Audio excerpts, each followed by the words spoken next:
Señoras y señores, acá estamos hablando claro entre panas.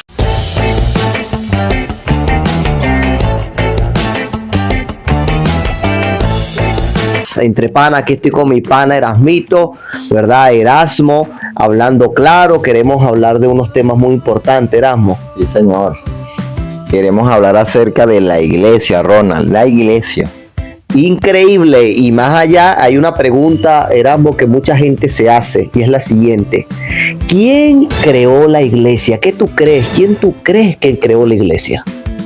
Bueno, lo que yo conozco y lo que yo creo que fue el mismo Jesucristo. Sin embargo, hay ideologías y hay opiniones allí que tal vez puedan diferir de lo que yo pienso, pero no sé qué piensas tú. Bueno, yo creo que el que creó la iglesia fue el Señor. Pero tú sabes que hay gente que dice, no, yo no voy a ir a la iglesia porque hay esas iglesias que forman hombres y todo eso. Pero la Biblia nos habla claro, si no es así, nos habla claro acerca de quién fue el fundador de la iglesia verdadera. No, Ronald, así es. Y muchas personas dicen, no vale, no es necesario la iglesia, yo no creo en eso. Pero hay fundamento bíblico que nosotros vamos a argumentar de una manera sintetizada, corta. No es nuestra palabra, es palabra de Dios, donde vamos a leer algunos textos y vamos a demostrar que la iglesia la fundó el mismo Cristo Jesús. Amén, amén, amén. Por eso es que usted, familia que está ahí preparada, prepare sus lápices, su Biblia, ¿verdad? Para que todos, ¿verdad?, estemos claros de quién fue el que creó la iglesia, quién fue el que fundó la iglesia y cuál es la iglesia verdadera. Éramos, porque ese es otro tema, ¿no? Ese otro tema. Vamos al primer texto bíblico que encontramos en Mateo 16, el verso número 18. Háblanos claro ahí, Erasmo, ¿qué es lo que nos dice? Y yo también te digo que tú eres Pedro, y sobre esta roca edificaré mi iglesia, y las puertas del Hades no prevalecerán contra ella.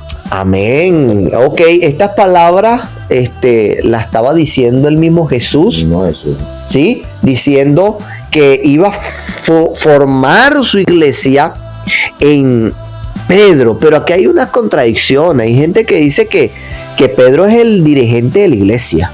Sí, cuando vemos este texto lo pueden sacar fuera de contexto y pueden decir que la iglesia está fundada en Pedro, porque si leemos el versículo dice, y yo también te digo que tú eres Pedro, y sobre esta roca, dice, da a entender o pareciera, Ronald, que es Pedro que es el fundador de la iglesia. Pero no, estas palabras tú lo acabas de decir hace un momento, estas palabras las está diciendo el mismo Jesús. Entonces no se presta para contradicciones, no se presta para otras opiniones. Aquí está clarito, el mismo Jesús está diciendo que no es Pedro, es el mismo que le está dando la autoridad a Pedro para seguir los principios de lo que es la iglesia como tal. Y hay otros conceptos también, ¿oíste? Porque la gente también piensa que la iglesia son 4 paredes, un templo nada más. Esto es mucha tela que cortar, pero estamos hablando de una forma muy corta y sencilla para que todos puedan entender. Entonces, como podemos ver, familia, no es Pedro el fundador de la iglesia, no es Pedro la piedra fundamental de la iglesia, porque el Señor dice, en esta piedra la piedra simboliza al mismo Cristo Jesús. En la Biblia nos lo explica que la piedra simboliza a Cristo. Entonces, el mensaje que el Señor nos quiere dejar, familia, es que el creador de las iglesias, porque hay muchas iglesias, Erasmo, pero ahorita vamos a hablar de algo muy interesante, ¿no? Porque la gente dice, ajá, está bien, yo creo que Cristo fue el que fundó la iglesia, la creo, pero les pregunto, y quizás las personas dicen, entonces, ¿a cuál iglesia tengo que ir? ¿A cuál iglesia tengo que ir? Hay muchas iglesias, ¿cierto, familia? ¿A cuál tengo que ir, Erasmo? Bueno, sí, esa es otra de las teorías que la gente puede decir y excusarse. Bueno, mira, pero si existen tantas denominaciones, todas dicen tener la verdad, entonces ¿a cuál iglesia yo debo ir? Hay principios bíblicos básicos, que uno de esos principios son los 10 mandamientos, que deben guardarse. Acuérdate lo que dice Santiago 2:10, que el que ofende en uno se hace culpable de todo. O sea, en la matemática de Dios, 9 menos 1 es igual a 0. ¿Ves? O 10 menos 1 sería la fórmula correcta. 10 menos 1 igual a 0, pero en la matemática humana vamos a decir que es 9. pero son cuestiones de que uno de los principios o parámetros para conseguir a la iglesia verdadera, Ronald, son los 10 mandamientos. Juan 10:15 nos dice: si me amáis, guardáis mis mandamientos. Increíble, más claro imposible, familia, hablando claro acá, entre panas acá, ¿verdad? Usted agarre lo bueno, si quiere, se eche lo malo, aquí hablamos es claro, no tenemos miedo, no tenemos nada que perder. Acá hay un texto bíblico que era muy leer acá, en Hebreos 10:25. ¿Qué nos dice este texto bíblico? Escuchen bien, familia. No dejando de congregarse como algunos tienen por costumbre, sino exhortándonos y estando juntos, aquel día se acerca. Amén. Entonces, hay de aquellos, entonces esto le responde a aquellas personas que no quieren ir a la iglesia por cuentos, pues, porque bueno, es que no me agrada fulano, no me agrada aquel, pero es que el Señor, el que nos manda a congregarnos, no es el pastor, no es la administración de tu iglesia, no, el que te manda a congregar es el mismo Cristo Jesús. El mismo Cristo Jesús. ¿Por qué? Porque el fogón, la leña, los que preparan sopa, saben que para apagar el fuego tiene que separar las maderas. Pero para que el fuego siga aumentando, necesita unirlas, ¿no? Entonces, para nosotros crecer en esta vida cristiana, hay que estar juntos, alabando el nombre de Dios. Increíble, familia. Ahora, vamos para una de las características, ahí en 1 Corintios, capítulo 3, versículo número 11, que nos habla acerca de cuál es la iglesia a la cual usted tiene que ir, a la cual tenemos que ir. Que tiene que tener algunos principios y características, Ron. Excelente. Y también, Erasmo, que nuestra iglesia, la iglesia a la cual las personas están asistiendo y quizás tienen fe en su iglesia, hasta nosotros mismos como iglesia adventista, podemos desviarnos de una verdad clara y precisa que aparece en la Biblia, y debemos de tener cuidado con eso, familia. Por eso es que acá en 1 Corintios capítulo 3, el verso número 11, vea lo que nos dice. Escuche bien. Porque nadie puede poner otro fundamento en el que está puesto, el cual es Jesucristo. Amén, más claro imposible. A buen entendedor, diríamos por allí pocas palabras. Exactamente. Así que el fundador o el que tiene que estar al frente de todo es Cristo Jesús. Entonces yo no puedo venir y decir, no, que la iglesia del pastor Carlos, la iglesia del pastor Luis, la iglesia del pastor Erasmo, imagínate. ¿Qué tú crees de eso? Nosotros somos los dirigentes, o podríamos ser las personas encargadas, que los obispos, los ancianos, los diáconos son las personas que están al frente. Pero utilizar la expresión la iglesia del pastor XY, no, aquí está clarito, el texto te lo expresa claro, el fundamento de toda la iglesia es Cristo Jesús. Amén. Entonces, familia, recuerde esto, usted le está sirviendo es a Cristo Jesús. Si usted va a la iglesia es por Cristo Jesús, si usted predica es por Cristo Jesús. Todo se basa en Cristo Jesús. Ese es el primordial, ¿verdad? El primero que tiene está allí. Entonces, por eso es que el Señor también nos dice, Erasmo, que obedecer a Dios antes que a los hombres. ¿Por qué ocurre esto? Porque hay gente, Erasmo, y aquí quizá hay una persona que le hace más caso al pastor que a Dios. ¿Que a quién? Que a Dios. ¿Que lo que está en dónde? En la Biblia. Y hay gente así, y familia, tengamos cuidado con eso. Usted tiene que obedecer primeramente a Dios antes que a los hombres, conforme a la Escritura. Ahora, hay otro texto, Erasmo, que es Apocalipsis capítulo 14, versículo 12. Vamos a ver qué quiere decir este texto. Ya lo parafraseamos o dimos el primer indicio ahorita con lo que es Juan 14:15, donde habla que si me amáis guardáis mis mandamientos. Esto más o menos también va por el mismo carril. Dice lo siguiente: la palabra de Dios, no de nosotros, de Dios. Escuche bien, no crea esto, vaya y verifique lo que nosotros estamos estudiando. Agarre su Biblia, busque su Biblia y lea para que vea que no, estos muchachos están allí malinterpretando y jugando con... No, vaya y lea. Mire lo que dice Apocalipsis capítulo 14, versículo 12. Aquí está la paciencia de los santos, los que guardan los mandamientos de Dios y la fe de Jesús. Amén, amén. Entonces hay dos cosas aquí importantes que garantiza si usted está en una iglesia que está dirigida por Dios o no. Primero, los que guardan los mandamientos. Iglesia que no guarde los mandamientos de Dios no es de Dios. ¿Y son cuántos, Ronald? Son 10. No, son 10. 9, 8, 7. Son, miren, 10. 10 mandamientos. Y también dice, y la fe de Jesús. La fe de Jesús es el testimonio vivo, es tu vivencia, es el testimonio, es la testificación que tú tienes que dar a través de tu vivencia. Le predica a la gente que Cristo está en ti. Ahora, más allá de un conocimiento, la religión, en este caso el camino cristiano, no se basa en que usted conozca la Biblia nada más. Es aplicar lo que está allí. Y ahí es donde está el meollo del asunto. La gente no quiere aplicar lo que está allí. La gente nada más quiere venir, unos cantos el día del culto, unas alabanzas, unos diezmos y ofrendas, y con eso ya está listo. No, dime cómo es tu relación con Dios en tu casa, y con la gente que tú te rodeas, qué la gente ve en ti, Erasmo.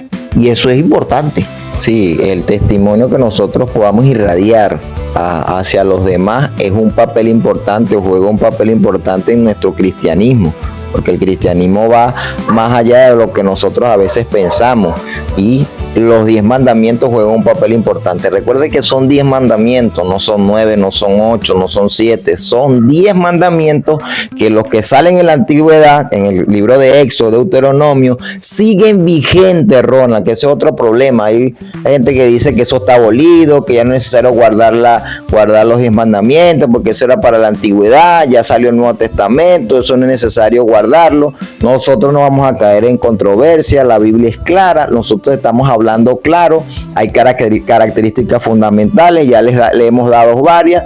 Guardan los mandamientos de Dios, tienen la fe de Jesús, que son papeles importantes, y podríamos resaltar muchas más, pero hoy no lo vamos a hacer. Podemos hacer en otra ocasión, claro, colocar 2 o 3 características más, porque hay muchas, Rona, para distinguir en qué iglesia yo debo reunirme. ¿Cuál es la iglesia verdadera? ¿Cuáles son esas características fundamentales para yo saber o ir a reunirme en una congregación que Dios me manda? Lo que dice la Biblia. Increíble, Erasmo, increíble ese punto, porque hay personas que están dentro de muchas iglesias que están siendo engañados. Es correcto. Y debemos abrir los ojos, familia. Usted tiene que abrir los ojos, y para aquellos que quieran asistir a una iglesia, les recomiendo buscar una iglesia que guarde los mandamientos de Dios y tengan la fe de Jesús, porque si no, aunque hable bonito, aunque vista bonito, aunque lo ayude económicamente, no es de Dios. ¿Por qué? Porque la iglesia de Dios tiene esa característica: guárdame los mandamientos de Dios, y tiene la fe de Jesús. Y hay otro punto, y con esto vamos a ir culminando, otro punto, un texto bíblico muy claro, ahí mismo en Apocalipsis capítulo 12, el verso número 17, acerca de la guerra espiritual que el enemigo quiere hacer contra la iglesia verdadera de Dios. ¿Cuál es ese texto bíblico? Escuchen bien. Entonces el dragón se llenó de ira contra la mujer y se fue a hacer guerra contra el resto de la ascendencia de ella, los que guardan los mandamientos de Dios, escuche bien, y tienen el testimonio de Jesús. Amén. Entonces vean que la guerra espiritual es con aquella iglesia que guarda los mandamientos y tienen la fe de Jesús. Una iglesia que no guarda los mandamientos, aunque usted la vea numerosa y bauticen y la gente crece y eso se pone full, Erasmo, esas iglesias full, y le dicen a las que guardan los mandamientos, esa iglesia no tiene tantos miembros. Claro, pero es que aquella está creciendo porque Satanás no la ataca. ¿Por qué Satanás no la ataca? ¿Para qué la va a atacar? Si ya la tiene engañada, si ya la tiene en su mano. La guerra, dice, contra la mujer, que simboliza la iglesia de Dios, aquella iglesia o aquella mujer que tiene los mandamientos y la fe de Jesús, es la que le hace guerra a Satanás. Correcto. ¿Por qué? Porque Satanás quiere que la gente vaya y adore a Dios en un evangelio light, en un evangelio libre. Y tanto así que hay religiones, Erasmo, tú sabes, que religiones libres, ¿no? Es correcto. Entonces, aquí en este texto podemos ver que Dios vuelve a reiterar el testimonio de Jesús. Recuerden que en estos textos que hemos leído, tanto el Apocalipsis capítulo 14, versículo 12, ahorita que estamos 12, 17, tienen una connotación importante, pero podríamos decir otra característica, Ronald, el don de profecía. ¿sí? Y esto es una tela que corta y se la vamos a dejar en interrogante, porque con esto vamos a sacar otra edición, o otro video, no sé cómo lo podemos llamar, una segunda parte. Una segunda parte. Sí, y le voy a leer esto y después tú haces la conclusión de todo lo que hemos dicho para dejarlos con el hambrecita ahí. Dale. Mira lo que dice el libro de Apocalipsis, capítulo 19, versículo 10. Cuando tú tengas chance, lo busca en su Biblia y lo lee. Es un poco largo, pero vamos a tratar de sintetizarlo. Yo me postré a los pies para adorar. Y él dijo, mira, no lo hagas. Yo soy consiervo tuyo y de tus hermanos, que reitera el testimonio de Jesús. Vuelve otra vez, escucha bien, testimonio de Jesús. Se vuelve a escuchar la palabra. Adora a Dios, porque el testimonio de Jesús es el espíritu de profecía. Podríamos decir que entonces otra característica importante, fundamental para una iglesia verdadera, para esa iglesia que Dios quiere que te reúna, tiene el testimonio de Jesús, Ronald. Y el espíritu de profecía. Y el espíritu de profecía, que es el espíritu de profecía. Pero te vamos a dar el interrogante y tú cierras ahí. Una de las cosas que usted tiene que entender, familia, es qué es el espíritu y profecía, porque quizás alguno dice, pero eso que es espíritu, ¿qué es eso? Espíritu y profecía. Investigue. ¿Qué es el espíritu y profecía? ¿Qué son las profecías en estos tiempos? ¿Qué es eso? ¿Con qué se come eso? Si usted quiere saber, entonces no se vaya a perder el próximo programa o el programa que vayamos a tener de profecía, que es importantísimo también para usted, para nosotros, entender que si la iglesia no tiene el espíritu de profecía, esa iglesia tampoco viene de Dios. Así que familia, Dios me les bendiga. Dios me les guarde, que el Señor y la paz de Dios esté con ustedes. Recuerden que acá estamos hablando entre panas simplemente. Nosotros hablamos de la palabra, usted saque su conclusión, en su caso usted saque su evaluación con su Biblia y si tiene algún comentario, délo allí. Si tiene alguna duda, pregunte, déle like al video, comparta y recuerde que seguimos hablando claro. Acá el hermano Erasmo, amigo, vamos a decirle a esta gente, Erasmo, de que es importante que entiendan de que Cristo viene pronto. Cristo viene pronto. Por eso Erasmo va a cerrar con la oración final para que el Señor pueda seguir bendiciéndonos. Oramos. Querido Dios, en este momento quisiera que pudieras bendecir nuestra vida y que pusieras en nuestros corazones el interés de seguir indagando, que no nos quedemos con lo que simplemente podamos escuchar en las redes, sino que podamos indagar y estudiar la Biblia y no dejarnos engañar por falsos profetas que andan diciendo lamentablemente mentiras, utilizando la Biblia, sacando los textos fuera del contexto y diciendo unos barbarismos que no son bíblicos. Te pido que cada persona que pueda ver y escuchar este video, tú puedas llamarlo a su corazón y puedan entender mediante el Espíritu Santo que hay que escudriñar las Escrituras. Cristo viene pronto y es necesario buscarlo mientras pueda ser hallado. Gracias, Señor, porque nos das esta oportunidad. Danos una bendición a todos en Cristo Jesús. Amén. Para la próxima, familia, les recuerdo que seguimos hablando claro entre panas.